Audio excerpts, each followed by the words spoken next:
तो ज्यादा समय न लेते हुए जल्दी से अपनी कहानी को शुरू करते हैं। सतपाल सिंह एक अनुभवी ट्रक ड्राइवर और उसका खलासी किशन लाल असम से मुंबई के लिए माल लेकर निकलते हैं। सफर लंबा और थका देने वाला है, लेकिन दोनों के लिए यह रोज की बात है। इस बार उनका सफर अलग साबित होने वाला है, एक ऐसा सफर जो उनकी जिंदगी बदल देगा। रात का दूसरा पहर शुरू हो चुका था। आसमान काले बादलों से ढका था और चांद की हल्की रोशनी भी अब गुम हो चुकी थी। ट्रक के हेडलाइट्स केवल सामने की कुछ मीटर की दूरी तक का रास्ता दिखा पा रहे थे। हाईवे पर सन्नाटा था, इतना गहरा कि ट्रक के इंजन की आवाज भी कानों में गूंज रही थी। सतपाल सिंह अपनी ड्राइविंग सीट पर गहरी तन्मयता से बैठे थे, जबकि खलासी किशन लाल, जो आमतौर पर हंसी मजाक करके सफर का समय काटता था, आज कुछ चुप चुप सा था। जैसे ही ट्रक एक घने जंगल के हिस्से में पहुंचा, किशन ने पहली बार महसूस किया कि माहौल में अजीब सी बेचैनी है। हवा में कुछ अजीब सा बोझलपन था, जैसे किसी अदृश्य भार ने चारों ओर को घेर लिया हो। अचानक ट्रक के अंदर हल्की सी सरसराहट सुनाई दी। किशन ने इसे पहले तो नजरअंदाज किया, लेकिन जब आवाज बार बार आने लगी तो वह सतपाल की ओर मुड़ा। भैया, कुछ आवाज सुनाई दे रही है? उसने धीरे से पूछा। सतपाल ने मुस्कुराते हुए जवाब दिया, अरे भाई, जंगल है, कभी पत्ते खड़खड़ाते हैं तो कभी जानवर चलते हैं, डरने की जरूरत नहीं है। लेकिन किशन का मन नहीं माना। वह खिड़की से बाहर झांकने लगा। तभी उसे ऐसा महसूस हुआ जैसे किसी ने दूर जंगल के अंदर से तेज चीख मारी हो। यह आवाज इतनी दर्द भरी और गूंजती हुई थी कि किशन के रोंगटे खड़े हो गए। भैया, मैंने कुछ सुना, कोई औरत चीख रही है, उसने लगभग चिल्लाते हुए कहा। सतपाल ने ट्रक धीमा कर दिया और ध्यान से सुनने की कोशिश की। कुछ पल तक केवल इंजन की गड़गड़ाहट सुनाई दी, लेकिन अचानक वह भी बंद हो गई। अब चारों तरफ ऐसा सन्नाटा था कि वह आवाज जैसे कानों में चुभने लगी। हो सकता है कोई जानवर हो या फिर कोई जंगल की अजीब आवाज, सतपाल ने अपने डर को छिपाते हुए कहा। लेकिन किशन के चेहरे का रंग उड़ चुका था। जैसे ही ट्रक आगे बढ़ा, वह आवाज और करीब लगने लगी। इस बार ऐसा लगा जैसे वह आवाज सिर्फ चीख नहीं थी, बल्कि किसी के रोने और मदद मांगने की पुकार थी। किशन को पसीना आने लगा। भैया, मुझे सच में कुछ अजीब लग रहा है, ये जगह ठीक नहीं लगती, सतपाल ने गुस्से में कहा। डरने की जरूरत नहीं, रास्ता लंबा है और दिमाग मत खराब कर, ध्यान काम पर लगाओ। लेकिन सतपाल खुद भी अब बेचैन हो चुका था। उसे महसूस हुआ कि ट्रक की हेडलाइट्स के घेरे के ठीक बाहर कुछ परछाइयां तेजी से हिलती हुई दिख रही थी। वह झट से आईने में देखता है, लेकिन वहां कुछ नहीं था। अचानक किशन ने जोर से कहा, भैया, पीछे देखो, कोई पीछे भाग रहा है। सतपाल ने झटके से ब्रेक लगाए और ट्रक के दोनों केबिन में सन्नाटा छा गया। दोनों एक दूसरे की ओर देख रहे थे, लेकिन किसी के पास जवाब नहीं था। उस समय दोनों को समझ में आ गया कि यह सफर आसान नहीं होने वाला। रात गहराती जा रही थी। ट्रक अब जंगल के घने हिस्से को पार करके एक सुनसान हाईवे पर चल रहा था। रास्ता पूरी तरह खाली था, न कोई गाड़ी, न कोई आदमी। सिर्फ ट्रक के हेडलाइट्स की चमक सड़क पर पड़ीडीएच रही थी और चारों तरफ अंधेरा पसरा हुआ था। सतपाल और किशन दोनों अब तक उस अजीब चीख और रहस्यमय आवाज के डर से उबरने की कोशिश कर रहे थे। सतपाल ने किशन से कहा, भाई, बस ध्यान मत भटकाओ, हिम्मत रखो, ये सब जंगल का वहम हो सकता है। किशन ने सहमति में सिर हिलाया, लेकिन उसके चेहरे से उसकी बेचैनी साफ झलक रही थी। तभी ट्रक एक लंबे मोड़ पर पहुंचा। जैसे ही ट्रक ने मोड़ लिया, अचानक सतपाल और किशन दोनों की नजर सड़क के बीचों बीच खड़ी एक औरत पर पड़ी। वह सफेद साड़ी में थी और उसके लंबे बाल हवा में उड़ रहे थे। वह औरत सड़क के बीच में खड़ी होकर हाथ हिला रही थी, जैसे ट्रक को रोकने का इशारा कर रही हो। भैया, ये कौन है, इतनी रात को यहाँ सड़क पर अकेली? किशन ने कांपते हुए कहा। सतपाल ने ट्रक की रफ्तार धीमी कर दी और गौर से औरत को देखा। उसका चेहरा स्पष्ट नहीं दिख रहा था, क्योंकि वह अपनी गर्दन झुकाए हुए थी। पता नहीं, शायद कोई मदद मांग रही हो, सतपाल ने कहा, लेकिन उसके मन में भी हलचल मच गई थी। जैसे ही ट्रक और करीब पहुंचा, सतपाल ने देखा कि औरत की चाल अजीब थी। वह सीधी खड़ी थी, लेकिन उसका शरीर थोड़ा असामान्य रूप से झुका हुआ लग रहा था। किशन ने डरते हुए कहा, भैया इसे रोकना मत, ये कोई आम इंसान नहीं लगती। सतपाल ने किशन की बात अनसुनी कर दी। क्या पता कोई मुसीबत में हो, छोड़ नहीं सकते, उसने कहा। ट्रक करीब आया तो सतपाल ने हॉर्न बजाया, लेकिन औरत ने कोई प्रतिक्रिया नहीं दी। वह बस वैसे ही खड़ी रही जैसे उसकी आंखें ट्रक के अंदर झांक रही हों। अचानक जैसे ही ट्रक उसके पास से गुजरा, वह औरत गायब हो गई। भैया वो कहां गई? किशन चिल्लाया। सतपाल ने ट्रक रोकने की कोशिश की, लेकिन फिर सोचा कि यह समझदारी नहीं होगी। शायद वह साइड में चली गई हो, सतपाल ने कहा, लेकिन उसकी आवाज भी डरी हुई थी। ट्रक फिर से चल पड़ा। दोनों ने राहत की सांस ली कि वे उस अजीब मंजर से बच गए, लेकिन राहत कुछ ही देर की थी। अगले कुछ मिनटों में जब ट्रक ने अगले मोड़ पर पहुंचा तो किशन ने चिल्लाकर कहा, भैया वो फिर से सामने खड़ी है। सतपाल ने सन्न होकर देखा। वही औरत ठीक उसी सफेद साड़ी में सड़क के बीच खड़ी थी, लेकिन इस बार उसका चेहरा साफ दिख रहा था और वह उल्टा था। उसकी आंखें लाल चमक रही थीं और होंठ एक खौफनाक मुस्कान में खिंचे हुए थे। सतपाल ने बिना सोचे समझे ट्रक की गति बढ़ा दी और उसे तेजी से पार करने की कोशिश की। भैया ये कोई इंसान नहीं है, ये कुछ और है। किशन लगभग रोने लगा, लेकिन सतपाल ने कोई जवाब नहीं दिया। वह बस ट्रक को तेज चलाता रहा। जैसे ही वे औरत के पास से गुजरे, दोनों ने महसूस किया कि ट्रक के ऊपर कोई भारी चीज गिरने की आवाज आई। किशन ने डरते हुए ऊपर देखने की कोशिश की, लेकिन सतपाल ने उसे रोक दिया। ऊपर मत देख, जो भी हो, हमें बस यहां से निकलना है। सड़क के दोनों तरफ अंधेरा और घना होता जा रहा था और ट्रक की गति बढ़ती जा रही थी, लेकिन सतपाल और किशन दोनों को महसूस हो चुका था कि उनका यह सफर अब सामान्य नहीं रहा। ट्रक पूरे जोर से दौड़ रहा था। सतपाल ने गियर बदलते हुए ट्रक की स्पीड बढ़ा दी, जबकि किशन पीछे मुड़कर बार बार डरते हुए खिड़की से बाहर झांकने की कोशिश कर रहा था। हाईवे अब और भी सुनसान लगने लगा था, जैसे रास्ते का हर हिस्सा उनसे कह रहा हो कि वो यहाँ रुके नहीं। सतपाल ने खुद को संयमित दिखाने की कोशिश की, लेकिन उसके हाथ स्टीयरिंग पर पसीने से भीग चुके थे। किशन ने डरते हुए कहा, भैया ऊपर कुछ है, मैंने आवाज सुनी थी। कुछ नहीं है, दिमाग शांत रख, हम अभी यहां से दूर निकल जाएंगे, सतपाल ने उसे झपटते हुए कहा। कुछ किलोमीटर और चलते ही अचानक ट्रक ने अजीब सी आवाज करना शुरू कर दिया। इंजन झटके देने लगा और फिर अचानक धड़ाक की आवाज के साथ ट्रक बीच सड़क पर बंद हो गया। सतपाल ने तुरंत ब्रेक दबाया और स्टीयरिंग को कसकर पकड़ा। क्या हो गया इसे? उसने खुद से कहा। किशन घबराकर बोला, भैया ये अच्छा संकेत नहीं है। इस जंगल और इस माहौल में ये ट्रक का बंद होना, ये तो बुरा संकेत है। सतपाल ने गहरी सांस ली और कहा, ज्यादा सोच मत, शायद इंजन गर्म हो गया होगा, नीचे उतर कर देखते हैं। दोनों ट्रक से बाहर निकले। रात का समय और घना अंधेरा उनकी हिम्मत तोड़ने के लिए काफी था। हवा में अजीब सी ठंडक थी जो हड्डियों तक चुभ रही थी। सतपाल ने बोनट खोलकर इंजन चेक करने की कोशिश की, लेकिन उसे कुछ समझ नहीं आया। इंजन तो सही लग रहा था। किशन ट्रक के चारों ओर चक्कर लगा रहा था, लेकिन उसकी आंखें बार बार आसपास के जंगल में झांकने की कोशिश कर रही थी। भैया लगता है ये जगह ही ठीक नहीं है, यहाँ कुछ गड़बड़ है, ये ट्रक ऐसे ही नहीं बंद हुआ, किशन ने कांपते हुए कहा। बकवास मत कर, मैं कुछ करता हूं, सतपाल ने कहा और ट्रक के केबिन की ओर बढ़ा। जैसे ही सतपाल ट्रक के दरवाजे तक पहुंचा, एक तेज सरसराहट की आवाज उनके चारों तरफ गूंज उठी। यह आवाज ऐसी थी जैसे सूखी पत्तियां किसी के कदमों के नीचे चरमरा रही हों। किशन ने घबराकर कहा, भैया कोई यहाँ है, मैंने किसी को चलते हुए सुना। सतपाल ने आवाज की दिशा में देखा, लेकिन उसे कुछ नहीं दिखा। कुछ नहीं है, ये तुम्हारा डर है, उसने कहा। लेकिन तभी ट्रक के ऊपर से ठक ठक की आवाज आई, जैसे कोई भारी चीज वहां चल रही हो। दोनों ने तुरंत ऊपर देखा, लेकिन ट्रक के ऊपर कुछ भी नहीं था।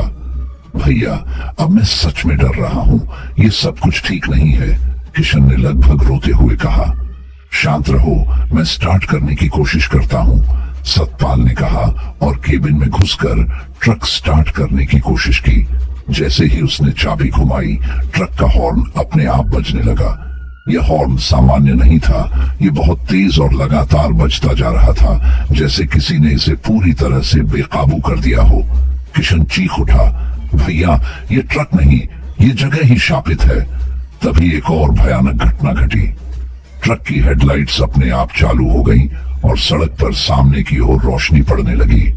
रोशनी के घेरे में वही सफेद साड़ी पहने औरत खड़ी थी, लेकिन इस बार वह सतपाल और किशन की तरफ नहीं देख रही थी। उसकी गर्दन पीछे की ओर मुड़ी हुई थी और उसकी लाल चमकती आंखें सीधे उन्हें घूर रही थीं। सतपाल और किशन दोनों ने जैसे ही यह देखा, उनके पैरों तले जमीन खिसक गई। सतपाल ने ट्रक को फिर से स्टार्ट करने की पूरी ताकत लगाई, लेकिन इंजन ने एक बार फिर से बंद होने का संकेत दिया। वह औरत धीरे धीरे उनकी ओर बढ़ने लगी। उसके कदमों की आवाज अब साफ सुनाई दे रही थी, जैसे लोहे की चूड़ियां जमीन से टकरा रही हों। भैया हमें यहां से भागना होगा, किशन ने चिल्लाते हुए कहा। चुप रहो और ट्रक में बैठो। सतपाल ने जैसे तैसे ट्रक को एक बार फिर स्टार्ट किया। इस बार इंजन ने भयानक आवाज के साथ चलना शुरू कर दिया। ट्रक तेजी से आगे बढ़ा, लेकिन दोनों जानते थे कि इस रात ने उनकी हिम्मत को पूरी तरह से झकझोर दिया था। पीछे मुड़कर देखने की हिम्मत न किशन में थी न सतपाल में, लेकिन दोनों के दिलों में एक ही सवाल गूंज रहा था, यह औरत कौन है और यह सब हमारे साथ क्यों हो रहा है। ट्रक अब पूरी रफ्तार से हाईवे पर दौड़ रहा था। सतपाल ने स्टीयरिंग कसकर पकड़ रखा था और उसका पूरा ध्यान सामने सड़क पर था। किशन ट्रक के केबिन में सहमा हुआ बैठा था। वह बार बार पीछे मुड़ने की कोशिश कर रहा था, लेकिन उसके दिल में एक डर गहरा बैठा था। ट्रक के पीछे की ओर से अब भी सरसराहट और धीमे कदमों की आवाज आ रही थी, जैसे कोई उसके ऊपर चल रहा हो। भैया ये आवाज ये ट्रक के ऊपर से आ रही है, किशन ने कांपती आवाज में कहा। चुप बैठो, ये सब तुम्हारा भ्रम है, सतपाल ने सख्ती से कहा, लेकिन उसकी आवाज में भी आत्मविश्वास की कमी थी। आवाज अब और भी स्पष्ट हो गई थी। ऐसा लग रहा था जैसे कोई भारी चीज ट्रक की छत पर खिसक रही हो। किशन से रहा नहीं गया। उसने धीरे धीरे पीछे की ओर देखने की हिम्मत जुटाई। जैसे ही उसने पीछे खिड़की से झांका, उसका चेहरा एकदम सफेद पड़ गया। वह बुरी तरह चिल्ला उठा, वह भैया कोई ट्रक के ऊपर है। सतपाल ने झटके से ब्रेक लगाए। ट्रक रुकते ही खिड़की से बाहर झांकने की कोशिश की, लेकिन अंधेरे के सिवा कुछ नजर नहीं आया। क्या देखा तूने? पागल मत बन, उसने गुस्से में कहा। किशन अब लगभग रोने लगा था। भैया मैंने अपनी आंखों से देखा, वो औरत वो ट्रक की छत पर है। उसका चेहरा उल्टा है और उसकी आंखें लाल हैं। वो मुझे घूर रही थी। सतपाल ने डर को छिपाने की कोशिश की। शांत रहो, कुछ नहीं है, मैं खुद देखता हूं, उसने कहा। सतपाल ने ट्रक के अंदरूनी शीशे में ऊपर की ओर देखने की कोशिश की, लेकिन कुछ नजर नहीं आया। तभी अचानक एक भयानक ठक ठक की आवाज आई, जैसे कोई ट्रक की छत पर तेजी से चल रहा हो। किशन कांपते हुए सीट पर सिकुड़ गया। भैया चलाओ, यहां मत रुको, उसने चिल्लाते हुए कहा। सतपाल ने बिना समय बर्बाद किए ट्रक को फिर से स्टार्ट किया और तेजी से आगे बढ़ा, लेकिन जैसे ही ट्रक थोड़ी रफ्तार में आया, वह आवाज और तेज हो गई। अब ऐसा लग रहा था जैसे छत पर कुछ और भारी चीज गिर गई हो। ये क्या हो रहा है? सतपाल ने झल्लाते हुए कहा। वह खुद भी पूरी तरह डर चुका था। ट्रक के अंदर का माहौल डर और घबराहट से भर चुका था। किशन ने एक बार फिर हिम्मत जुटाकर पीछे देखने की कोशिश की। जैसे ही उसने खिड़की से बाहर झांका, वह जोर से चीख पड़ा, भैया वो पीछे देखो, वो हमारे साथ भाग रही है। सतपाल ने झटके से स्टीयरिंग मोड़ा और ट्रक को सीधा सड़क पर बनाए रखा। वह पीछे मुड़ने की हिम्मत नहीं कर पा रहा था। क्या देख रहा है? साफ साफ बता, उसने चीखते हुए पूछा। वो औरत, उसकी गर्दन उल्टी हो गई है और वो भागते हुए ट्रक के पीछे है। उसकी रफ्तार ट्रक से भी ज्यादा है और अब वो छत पर चढ़ गई। किशन की आवाज में इतना डर था कि उसके शब्द कांप रहे थे। तभी ट्रक के केबिन के ऊपर एक तेज धमाका हुआ, जैसे कोई भारी चीज ट्रक की छत से टकराई हो। किशन ने डरते हुए सतपाल से कहा, भैया हमें यहां से भागना होगा, ये कोई इंसान नहीं है, ये कुछ और है। सतपाल ने ट्रक की रफ्तार और तेज कर दी, लेकिन उसकी आंखों में भी अब डर साफ झलक रहा था। दोनों जानते थे कि जो भी उनके पीछे है वह कोई सामान्य चीज नहीं है। ट्रक अब एक लंबी और सीधी सड़क पर दौड़ रहा था और चारों तरफ गहरी खामोशी थी, लेकिन किशन की नजरें लगातार पीछे की खिड़की पर जमी थीं। अचानक खिड़की के शीशे पर एक खौफनाक चेहरा प्रकट हुआ, लाल आंखें, उल्टा चेहरा और एक भयानक मुस्कान। भैया, किशन ने जोर से चिल्लाया, लेकिन सतपाल ने इस बार पीछे देखने की हिम्मत नहीं की। देखो मत, हम सिर्फ आगे बढ़ेंगे, उसने गुस्से और डर के मिले जुले भाव में कहा। किशन ने घबराते हुए अपनी आंखें बंद कर ली। ट्रक की गति बढ़ती जा रही थी और दोनों अब इस डर के साथ आगे बढ़ रहे थे कि यह रात उनकी आखिरी न बन जाए। रात का अंधेरा अब और भी घना हो चुका था। ट्रक के इंजन की आवाज और हाईवे पर घूमते ठंडी हवा के झोंके एक अजीब सिहरन पैदा कर रहे थे। सतपाल और किशन दोनों अब तक उस खौफनाक चेहरे और छत पर होने वाली घटनाओं के सदमे से उबरने की कोशिश कर रहे थे, लेकिन दोनों जानते थे कि कुछ असामान्य उनके साथ हो रहा है। हाईवे अब एक सुनसान कस्बे की ओर मुड़ रहा था। कुछ दूरी पर एक सड़क किनारे चाय की दुकान का मध्यम सा उजाला दिखा। भैया, हमें थोड़ी देर रुकना चाहिए, मुझे लग रहा है कि कुछ गड़बड़ है, शायद चाय पीकर दिमाग शांत कर लें, किशन ने डरते हुए कहा। सतपाल ने भी महसूस किया कि वे दोनों एक ब्रेक के लायक हैं। उसने ट्रक सड़क किनारे खड़ा किया और दोनों दुकान की ओर बढ़े। दुकान खाली थी, केवल एक बूढ़ा दुकानदार कुर्सी पर झुका हुआ सोता दिख रहा था। सतपाल ने जोर से आवाज दी, ओ मालिक, चाय मिलेगी? दुकानदार ने धीमे से आंखें खोली। उसकी आंखों में अजीब सी थकान थी और वह एक शब्द भी बोले बिना चाय बनाने में लग गया। सतपाल और किशन चुपचाप पास की बेंच पर बैठ गए। तभी उनके बगल की ओर से एक धीमी आवाज आई, यह रास्ता बड़ा खतरनाक है, इस समय यहाँ रुकना ठीक नहीं। दोनों ने चौंक कर देखा। एक अधेड़ उम्र का आदमी जो एक फटा पुराना कोट पहने था उनकी बगल में बैठा हुआ था। वह पता नहीं कब से वहां था। सतपाल ने थोड़ा चौकन्ना होकर पूछा, आप कौन हैं और आप यह क्यों कह रहे हैं? उस आदमी ने गहरी सांस ली और कहा, मैं भी एक ट्रक ड्राइवर था। कई साल पहले इस सड़क पर हादसा हुआ था, तब से इस रास्ते पर कई रहस्यमय घटनाएं होती रहती हैं। मैंने तुम्हारे ट्रक को आते देखा तो रुक गया, सोचा शायद तुम लोगों को चेतावनी दे सकूं। किशन ने घबराते हुए कहा, भैया, इसने हमें कैसे देखा? यहां तो कोई गाड़ी नहीं थी। सतपाल ने उसे शांत रहने का इशारा किया और उस आदमी से पूछा, क्या आप जानते हैं उस औरत के बारे में, वो जो सफेद साड़ी में थी? आदमी ने गहरी नजरों से सतपाल की ओर देखा और धीरे धीरे कहा, वो कोई इंसान नहीं है, वह एक प्रेत है जो इसी जंगल के पास मारी गई थी। कहते हैं कि वह अपने परिवार के साथ यात्रा कर रही थी जब लुटेरों ने उनके साथ अनहोनी की। तब से वह यहाँ भटकती है, लेकिन वह सबके लिए नहीं आती। वह केवल उन्हीं को चुनती है जिनके जीवन में कोई बड़ा पाप हो। सतपाल और किशन ने एक दूसरे की ओर देखा। उनके दिलों में डर और सवाल दोनों उमड़ रहे थे। लेकिन वह हमें क्यों तंग कर रही है? हमने क्या किया है? सतपाल ने गुस्से में पूछा। आदमी ने एक पल रुककर कहा, यह सवाल तुम खुद से पूछो। कभी कभी जो पाप हम सोचते हैं कि भुला दिए गए हैं, वे हमारे साथ साथ चलते रहते हैं और जब समय आता है तो उनका सामना करना पड़ता है। किशन अब लगभग रोने लगा था। भैया, ये सब क्यों हो रहा है? हमें यहां से निकलना चाहिए। सतपाल ने उस आदमी से कहा, आप हमारी मदद करेंगे, हमें यहां से सुरक्षित निकलने का कोई रास्ता बताइए। आदमी ने गहरी सांस ली और कहा, इस सड़क से निकलने के केवल दो रास्ते हैं, या तो तुम अपनी हिम्मत बनाए रखो और आगे बढ़ते रहो, या फिर वह अचानक चुप हो गया। या फिर क्या? सतपाल ने घबराते हुए पूछा। या फिर उसकी मांग पूरी करो। अगर उसने तुम्हें चुना है तो इसका मतलब है कि वह कुछ चाहती है। सतपाल और किशन दोनों ठंडे पड़ गए। वो क्या चाहती है? सतपाल ने कांपती आवाज में पूछा। आदमी ने जवाब देने के बजाय अपना कोट ठीक किया और दुकान के दूसरी ओर चला गया। सतपाल और किशन ने देखा कि वह आदमी धीरे धीरे धुंध में गायब हो गया। भैया, ये आदमी कौन था और ये सब क्या कहकर गया? किशन ने डरते हुए पूछा। पता नहीं, लेकिन अब हमें जल्दी यहाँ से निकलना होगा, ये जगह सुरक्षित नहीं है, सतपाल ने कहा।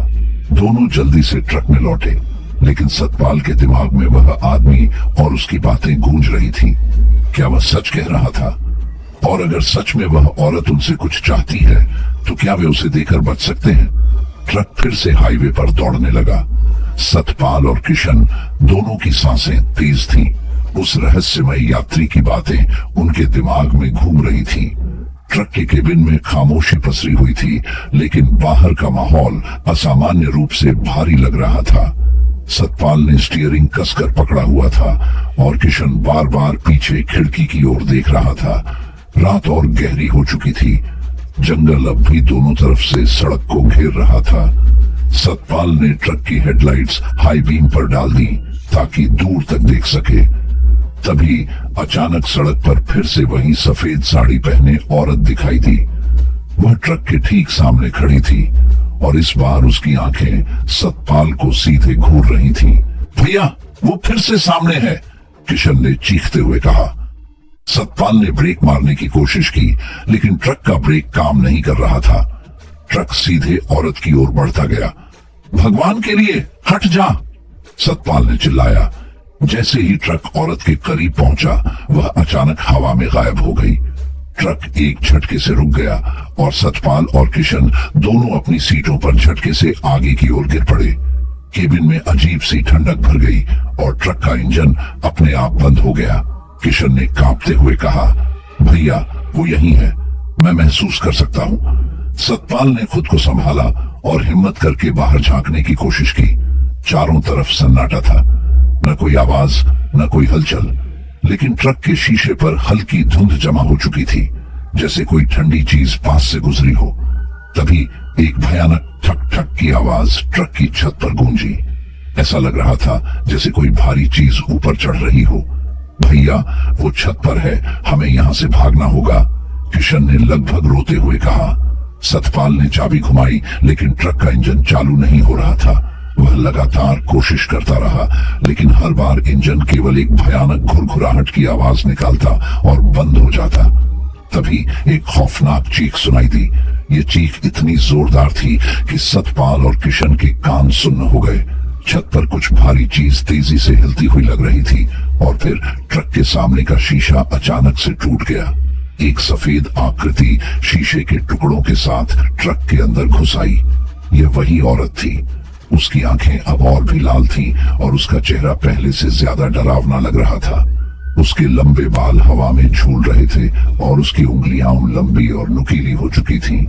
किशन चीखते हुए कोने में सिकुड़ गया। भैया, बचाओ, ये हमें मार डालेगी। सतपाल ने डर के बावजूद अपनी जगह से हिलने की कोशिश की, लेकिन उसके हाथ और पैर कांप रहे थे। औरत ने धीरे धीरे आगे बढ़ते हुए अपनी उंगली से सतपाल की ओर इशारा किया। उसकी आवाज अब किसी इंसान की नहीं थी। उसने गहरी गूंजती हुई आवाज में कहा, तुम बच नहीं सकते। तभी किशन ने पास पड़ी लोहे की रॉड उठाई और डरते हुए औरत पर वार कर दिया, लेकिन रॉड उसके शरीर से गुजर गई जैसे वह केवल हवा हो। औरत ने तेजी से पलटकर किशन को घूरा और उसकी मुस्कान और भी खौफनाक हो गई। सतपाल ने हिम्मत जुटाकर एक बार फिर ट्रक चालू करने की कोशिश की। इस बार इंजन ने भयानक आवाज के साथ स्टार्ट कर लिया।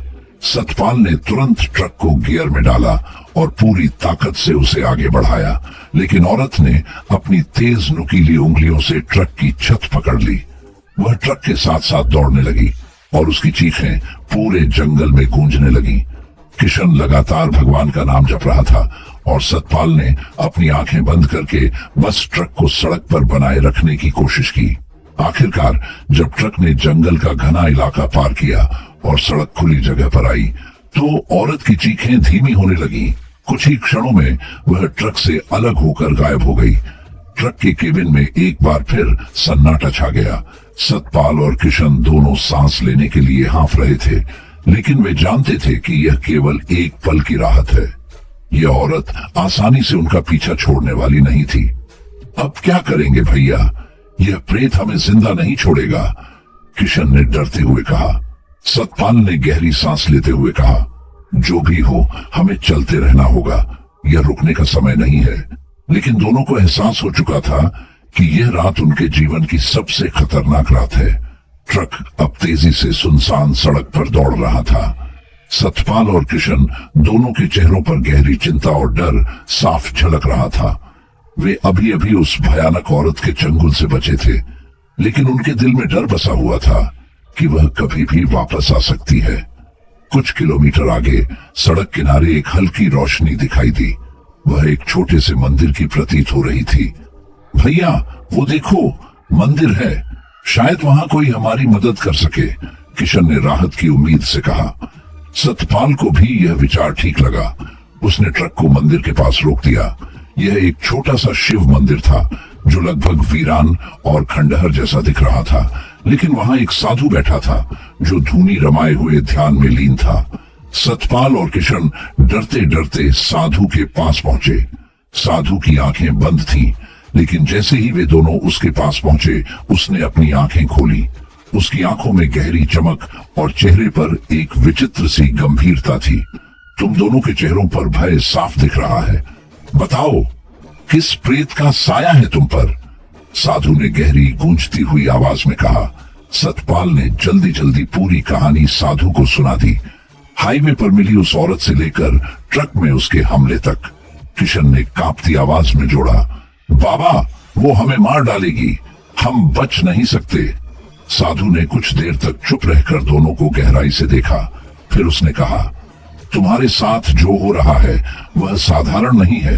यह कोई सामान्य आत्मा नहीं है।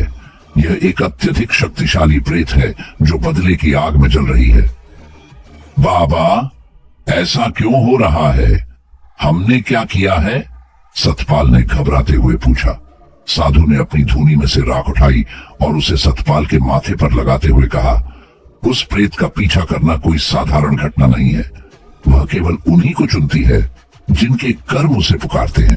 सतपाल, क्या तुमने अतीत में ऐसा कुछ किया है जो किसी के लिए मृत्यु या कष्ट का कारण बना हो? सतपाल का चेहरा पीला पड़ गया। उसकी आंखों में भय और पछतावा झलकने लगा। वह कुछ बोलने ही वाला था कि किशन ने उसे रोक दिया। भैया, बाबा के सामने सच बताओ, हमें बचाने का कोई और तरीका नहीं है। सतपाल ने गहरी सांस ली और कहा, कुछ साल पहले मैंने और मेरे दोस्तों ने एक व्यापारिक सौदे के दौरान धोखा दिया था। उस सौदे में एक गरीब परिवार का सब कुछ छिन गया। वे लोग शायद इस हादसे को सहन नहीं कर पाए। साधु ने गंभीरता से सुना और फिर कहा, यह प्रेत उन्हीं आत्माओं में से एक हो सकती है। उनकी पीड़ा ने उसे इतना शक्तिशाली बना दिया है कि अब वह इस दुनिया से तुम्हारा हिसाब करने आई है। लेकिन अभी समय है। यदि तुम अपनी गलती स्वीकार कर लो और प्रायश्चित करने का संकल्प लो, तो मैं तुम्हारी मदद कर सकता हूँ। बाबा, हम सब कुछ करने को तैयार हैं, बस हमें बचा लीजिए, सतपाल ने गिड़गिड़ाते हुए कहा। साधु ने एक छोटा त्रिशूल और भस्म का पात्र निकाला। यह भस्म और त्रिशूल मेरी साधना से पवित्र है। जब अगली बार वह प्रेत प्रकट हो तो इस त्रिशूल से उसका सामना करो। लेकिन याद रखना, यह त्रिशूल तभी काम करेगा जब तुम्हारा हृदय सच में प्रायश्चित से भरा हो। किशन ने डरते हुए पूछा, अगर हम असफल हो गए तो? बाबा, साधु ने ठंडे स्वर में कहा, तो फिर तुम्हारी आत्मा भी हमेशा के लिए उसकी कैद में चली जाएगी। सतपाल और किशन ने साधु के चरणों में गिरकर आशीर्वाद लिया। हम अपनी गलती मानते हैं और प्रायश्चित करेंगे। हमें बस इस रात को पार करने की शक्ति दें। साधु ने उन्हें आशीर्वाद दिया और कहा, याद रखना, भय से नहीं बल्कि विश्वास और पश्चाताप से तुम उसे हरा सकते हो। अब जाओ और अपने कर्मों का सामना करो। ट्रक में लौटते समय दोनों के दिल में थोड़ा साहस था, लेकिन यह भी पता था कि अगला सामना अंतिम हो सकता है। दोनों जानते थे कि अब उनकी परीक्षा शुरू होने वाली है। सतपाल और किशन ट्रक में लौट आए। साधु द्वारा दी गई भस्म और त्रिशूल उनकी आखिरी उम्मीद थी। हाईवे पर गहरा सन्नाटा था और चारों तरफ अंधकार जैसे उन्हें निगलने को तैयार बैठा था। सतपाल ने गाड़ी को चालू किया और दोनों ने महसूस किया कि अब उनका सामना उस प्रेत से होना निश्चित है। कुछ ही किलोमीटर आगे बढ़ने पर ट्रक अचानक भारी लगने लगा, जैसे किसी अदृश्य शक्ति ने उसे धीमा कर दिया हो। सतपाल ने गाड़ी रोक दी और चारों तरफ नजर दौड़ाई। तभी जंगल के बीच से एक धीमी रोशनी झिलमिलाती हुई दिखाई दी। भैया, ये क्या है? ये रोशनी यहाँ क्यों है? किशन ने घबराते हुए पूछा। पता नहीं, लेकिन मुझे लगता है कि यह हमें उस प्रेत की ओर खींच रही है, सतपाल ने जवाब दिया। रोशनी के साथ एक विचित्र गूंजती हुई आवाज भी सुनाई देने लगी। वह आवाज मानो सतपाल और किशन को अपनी ओर बुला रही थी। साधु की दी हुई हिदायतों को याद करते हुए दोनों ने फैसला किया कि वे उस दिशा में जाकर देखें कि यह क्या है। दोनों सावधानी से ट्रक से बाहर निकले और रोशनी की ओर बढ़ने लगे। जैसे जैसे वे करीब पहुंचे, उन्होंने देखा कि वहां एक छोटा सा चबूतरा था, जिसके चारों ओर कुछ लोग खड़े थे। ये लोग सफेद चोगे पहने हुए थे और उनके चेहरे अंधेरे में छिपे हुए थे। वे किसी अजीब भाषा में मंत्रोच्चार कर रहे थे। चबूतरे के बीचों बीच एक जलता हुआ दीपक रखा था और उसके चारों ओर लाल रंग का घेरा खींचा हुआ था। किशन ने सतपाल का हाथ पकड़ लिया। भैया, ये लोग कौन हैं? ये क्या कर रहे हैं? सतपाल ने शांत रहने का इशारा किया और धीरे धीरे वहां छिपकर देखने लगे। तभी उन लोगों ने चबूतरे के बीच एक सफेद साड़ी में लिपटी हुई एक आकृति को बुलाया। वह वही औरत थी। उसकी लाल आंखें और भयावह चेहरा अब साफ दिखाई दे रहा था। वह लोग जोर जोर से चिल्लाने लगे, अघोर मंत्र, प्रेत शक्ति, हमें अपने आदेश दो। औरत ने गहरी और गूंजती आवाज में कहा, मुझे वह चाहिए जिसने मेरा जीवन छीना। मुझे उसके पाप का प्रायश्चित चाहिए। सतपाल का दिल तेजी से धड़कने लगा। भैया, ये सब हमारे लिए हो रहा है, किशन ने डरते हुए कहा। सतपाल ने थरथराते हुए कदम आगे बढ़ाए और साधु का त्रिशूल कसकर पकड़ लिया। हमें इससे लड़ना ही होगा। यह हमारे कर्मों का परिणाम है, लेकिन हमें इस अंधकार का सामना करना होगा। तभी उन सफेद चोगे वाले लोगों ने सतपाल और किशन को देख लिया। वे तेज आवाज में बोले, यह रहा वह व्यक्ति, इन्हें चबूतरे पर लाओ। वे लोग सतपाल और किशन की ओर दौड़े। सतपाल ने हिम्मत दिखाते हुए त्रिशूल से उन्हें रोकने की कोशिश की। त्रिशूल से निकलने वाली हल्की रोशनी ने उन लोगों को थोड़ा पीछे हटने पर मजबूर कर दिया, लेकिन औरत ने जोर से चीख मारी और हवा अचानक भारी हो गई। वह प्रेत चबूतरे से उठी और हवा में तैरते हुए सतपाल के सामने आ गई। तुम्हें लगा तुम मुझसे बच सकते हो? उसने दहाड़ते हुए कहा। सतपाल ने कांपते हुए कहा, मैं अपनी गलती मानता हूं। मैंने जो किया उसका मुझे पछतावा है, लेकिन मैं तुम्हें और किसी को नहीं सताने दूंगा। औरत हंसी और बोली, पछतावा? यह काफी नहीं है। मुझे न्याय चाहिए। तुम्हें वही दर्द सहना होगा जो मैंने सहा। सतपाल ने त्रिशूल को उसके सामने उठाया और साधु की दी हुई भस्म को हवा में फेंकते हुए कहा, भगवान शिव के नाम पर इस अंधकार को रोको। भस्म ने औरत के चारों ओर एक घेरा बना दिया। उसने जोर जोर से चीखना शुरू कर दिया और सफेद चोगे वाले लोग भागने लगे, लेकिन औरत अब भी पूरी तरह से खत्म नहीं हुई थी। उसने अंतिम बार चीखते हुए कहा, तुम अभी बचे नहीं हो, यह केवल शुरुआत है। उसकी आकृति धीरे धीरे खुलने लगी और चबूतरा शांत हो गया।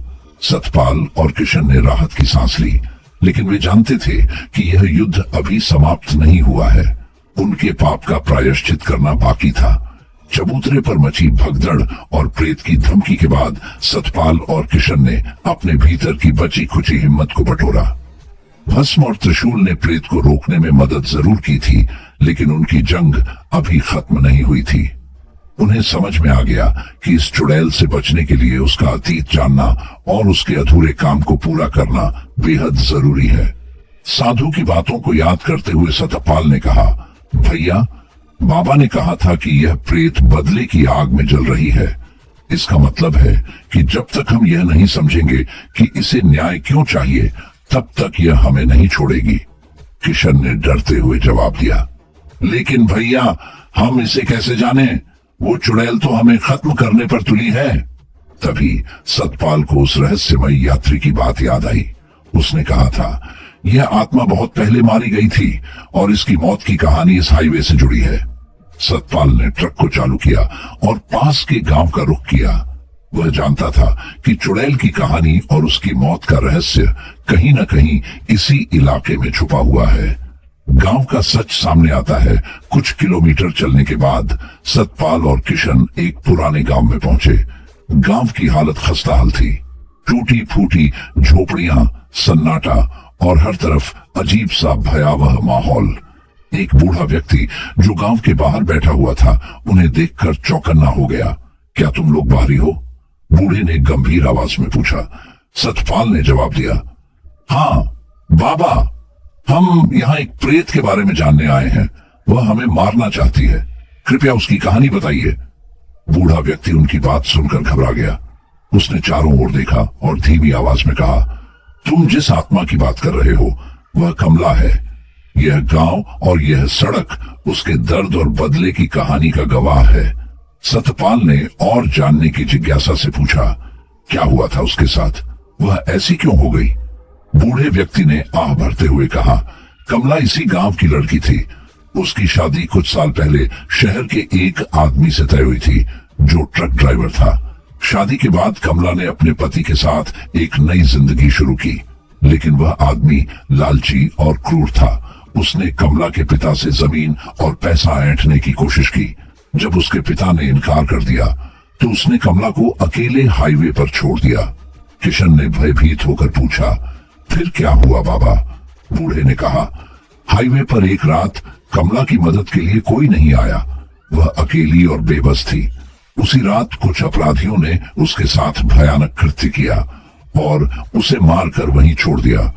उसकी आत्मा को शांति नहीं मिली और वह एक प्रेत बन गई। अब वह हर उस व्यक्ति से बदला लेना चाहती है जो उसके दुख का कारण बना। सतपाल के हाथ पैर ठंडे पड़ गए। उसने बूढ़े व्यक्ति से पूछा, क्या उस आदमी का नाम पता है? क्या उसका कुछ पता चला? बूढ़े व्यक्ति ने उनकी आंखों में गहरी नजर डालते हुए कहा, तुम जानते हो, तुम्हारे ट्रक के मालिक ने ही कमला को अकेला छोड़ा था और अब वह प्रेत उसी के आसपास के लोगों को निशाना बना रही है। सतपाल समझ गया कि वह इस खौफनाक दास्तां का हिस्सा बन चुका है। वह अपने मालिक के लिए काम करता था जो इस घटना का कारण था। अब कमला की आत्मा सतपाल को उसी पाप का साझेदार मान रही थी। किशन ने डरी हुई आवाज में कहा, भैया अब क्या करें? इसका बदला कैसे रुकेगा? बूढ़े ने कहा, तुम्हें कमला की आत्मा से क्षमा मांगनी होगी, उसे न्याय का विश्वास दिलाना होगा, लेकिन याद रखना वह माफ तभी करेगी जब तुम्हारे दल में सच्चा पछतावा होगा, वरना वह तुम्हें और तुम्हारे मालिक को बख्शेगी नहीं। सतपाल ने दृढ़ता से कहा, बाबा मैं अपनी गलती मानता हूं। मैंने भले ही यह काम सीधे न किया हो, लेकिन मैंने ऐसे लोगों का साथ दिया। अब मैं कमला से माफी मांगूंगा और उसे न्याय दिलाने की कोशिश करूंगा। सतपाल और किशन ट्रक में वापस लौटे। वे जानते थे कि अब कमला की आत्मा का सामना करना तय है। वे उस स्थान पर लौटे जहां वह भयानक घटना घटी थी। अब उनका इरादा साफ था, सच्चा पछतावा और प्रायश्चित। सतपाल और किशन उस हाईवे पर लौट आए जहां कमला की आत्मा ने अपना दर्द और क्रोध संजो रखा था। वे दोनों जानते थे कि यह उनका आखिरी मौका था और अब उन्हें अपनी पूरी ताकत और सच्चाई के साथ आगे बढ़ना था। ट्रक की लाइट्स की तेज चमक से सड़क पर अंधेरे में एक डरावनी सी खामोशी छाई हुई थी। सतपाल ने धीमी आवाज में कहा, भैया हमें कमला से सीधे बात करनी होगी। मैं उसे बताना चाहता हूं कि मैं अपनी गलती मानता हूं और उसके साथ हुए अन्याय के लिए मैं शर्मिंदा हूं। किशन ने हल्की सी हिचक के साथ कहा, लेकिन भैया क्या हमें सच में लगता है कि वो हमारी बात मानेगी? वो इतनी शक्तिशाली है, क्या हम सच में इससे बच पाएंगे? अगर हम सच्चे दिल से प्रायश्चित करें और उसे न्याय दिलाने का वादा करें तो शायद उसे शांति मिल जाए। यह हमारा आखिरी मौका है, सतपाल ने दृढ़ स्वर में कहा। वे दोनों ट्रक से बाहर निकले और उस स्थान तक पहुंचे जहां कमला की आत्मा ने अपने अंतिम समय में दर्द और घृणा महसूस की थी। अचानक हवा में एक अजीब सी ठंडक घुल गई और उनके चारों ओर अंधेरा गहरा गया। तभी उसी भयावह रूप में कमला की उपस्थिति महसूस होने लगी। उसकी आंखें जलती हुई लाल थीं और उसका चेहरा क्रोध से भरा हुआ था। कमला की आवाज गहरी, गूंजती हुई और खौफनाक थी। तुम लोग मेरे पीछे आए हो, क्या तुम्हें लगता है कि तुम मुझे माफ करवा सकोगे? सतपाल ने कांपते हुए कहा। कमला, मैं जानता हूं कि मैं तुम्हारे दर्द का कारण हूं। मैंने वह सब देखा और तुम्हारे साथ जो हुआ उसे भुलाया नहीं जा सकता, लेकिन मैं तुमसे माफी मांगता हूं और तुम्हारे न्याय के लिए कुछ भी करने को तैयार हूं। कमला ने उसकी बातों को सुना और गहरी हंसी में डूब गई। तुम क्या कर सकते हो? तुम्हारी माफी मुझे नहीं चाहिए। तुमसे बदला लेने के बाद क्या तुम्हारे दिल में कोई सुकून होगा? सतपाल ने सिर झुकाते हुए कहा। मुझे पता है कि जो मैंने किया उसकी कोई सजा पूरी नहीं कर सकती, लेकिन मुझे तुम्हारी पीड़ा समझनी है। तुम्हारे लिए कोई शांति होनी चाहिए। कमला की आंखें और अधिक लाल हो गईं। वह धीरे धीरे उड़ते हुए सतपाल के पास आई और कहा, तुमने सच्चाई का सामना किया है और तुम्हारे दिल में पछतावा है। शायद तुम सही हो, लेकिन सवाल है, क्या इस दुनिया में कोई कभी पूरी तरह से अपने पापों से मुक्त हो सकता है? सतपाल के मन में एक ठंडी सिहरन दौड़ गई। उसने अपनी आवाज में हल्का सा विश्वास भरते हुए कहा, शायद नहीं, लेकिन मैं कम से कम यही कोशिश करूंगा। मुझे लगता है कि यही मेरा सच्चा न्याय है। कमला एक पल के लिए चुप रही, फिर उसकी आकृति हल्की सी धुंध में बदलने लगी। उसने एक अंतिम बार घृणा से कहा, तुमने मुझे माफी दी है, लेकिन क्या तुम सच में समझ पाओगे कि तुम कौन हो और तुम्हारे कर्म किसे प्रभावित करते हैं? फिर वह धीरे धीरे गायब हो गई, जैसे उसकी उपस्थिति अब पूरी तरह से विलीन हो गई हो। चारों ओर गहरी खामोशी छा गई और हवा में अब कोई हलचल नहीं थी। सतपाल और किशन ने एक दूसरे को देखा और उनका दिल भारी हो गया। वे जानते थे कि कमला की आत्मा अब शांत हो चुकी थी, लेकिन उनके भीतर सवाल अभी भी थे। क्या उनके पाप सच में कभी पूरी तरह से धोए जा सकते हैं? क्या उनके कर्मों का असर अब हमेशा उनके साथ रहेगा? जब वे ट्रक में वापस लौटे तो सूरज की पहली किरण आसमान में दिखाई दी, लेकिन दोनों के मन में अजीब सी बेचैनी थी। उन्होंने न केवल अपनी लड़ाई जीती थी, बल्कि उस रात ने उन्हें यह भी सिखाया था कि हर कर्म का प्रभाव होता है और जब तक वे खुद से अपने किए गए पापों का सामना नहीं करेंगे, तब तक सुकून नहीं मिलेगा। उनकी यात्रा समाप्त हो चुकी थी, लेकिन सवाल अब भी बाकी थे। क्या वे अपने अतीत को पूरी तरह से छोड़ पाएंगे या उनका पीछा करती हुई यह कहानी कभी खत्म नहीं होगी? अंधेरे से निकलकर वे अपनी मंजिल की ओर बढ़े, लेकिन उनका मन पूरी तरह से हल्का नहीं हो सका, क्योंकि जब तक इंसान अपने अंदर की सच्चाई का सामना नहीं करता, तब तक कुछ अधूरा सा रह जाता है। तो दोस्तों, ये कहानी यहीं पर समाप्त होती है। अगर आपको कहानी अच्छी लगी हो तो चैनल को सब्सक्राइब जरूर कर लेना, वीडियो को लाइक भी कर देना और एक प्यारा सा कमेंट आप कर देना। आप कहानी कहां से सुनते हैं और आपका नाम क्या है, तो अगली वीडियो में आपका शहर का नाम और आपका नाम लिया जाएगा। तो अपना और अपने परिवार का ख्याल रखना। तो दोस्तों, गुड नाइट।